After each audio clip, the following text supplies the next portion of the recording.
And the Neanderthal said to the Homo sapiens, "I will drive that mammoth towards you and you will kill it. Okay? Okay."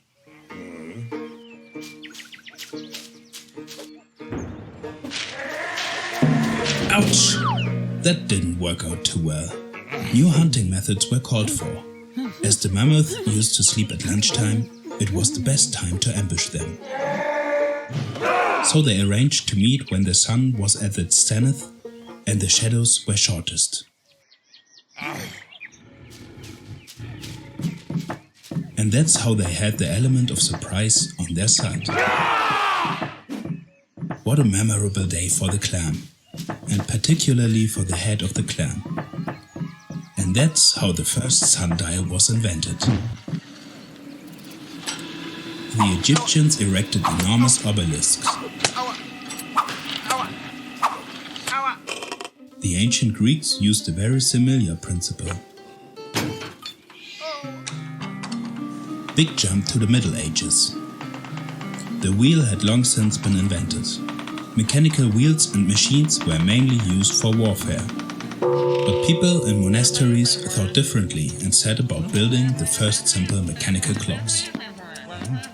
The church tower clocks were easy for everyone to see and the focal point of villages and towns. Wood had now become obsolete.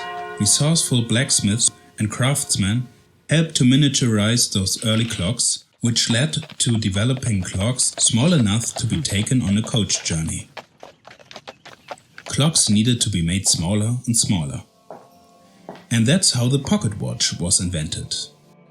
It was the status symbol for the nobility, the clergy, and anyone who could afford one.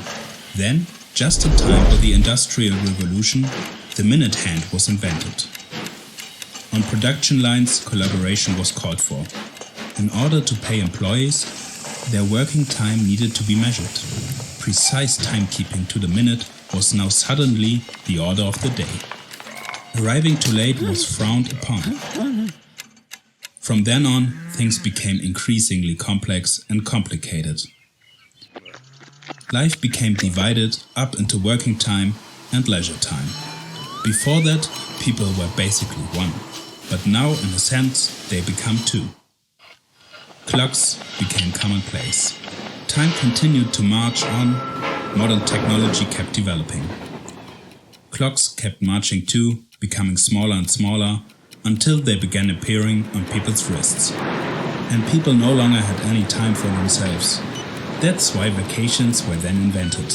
Little oases in which to enjoy ourselves with a drink under a sun umbrella on the beach. And where are we today? Pressure, stress, burnout, midlife crisis. People have become more pensive and brooding.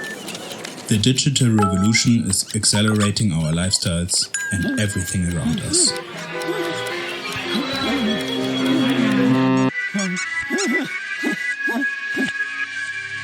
And it's making us dizzy.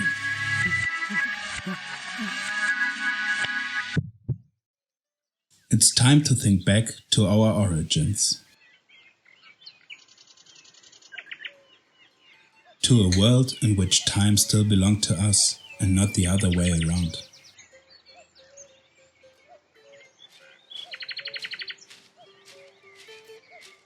A world in which we are one single person. Time to pause for a moment.